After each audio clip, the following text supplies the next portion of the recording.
మనోహర. అవునవును, కింకిణి దేశంలో కూడా బేతాళ జాతి వారే పాలకులు. సాధారణ ప్రజలు ఎప్పుడూ మనకి బానిసలే కదా. అంతేగా. బండని దొర్లించి పాటని కనిపెట్టాం. ఇక తర్వాత రాతల్లో ఉన్నాయి గాని చేతల్లో జరగట్లేదు. దాన్ని చదివి ఆలోచిస్తున్నారా? ఎంత ఆలోచించి ఏంటి లాభం? చింతాలి మరి. యవన పడకలో కోట మనదే.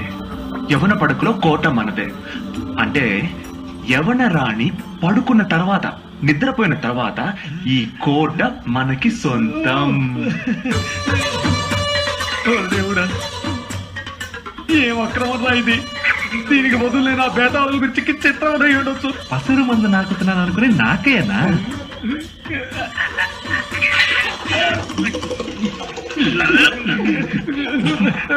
పచ్చకప్ప మందారు మళ్ళీ ఎక్కడా?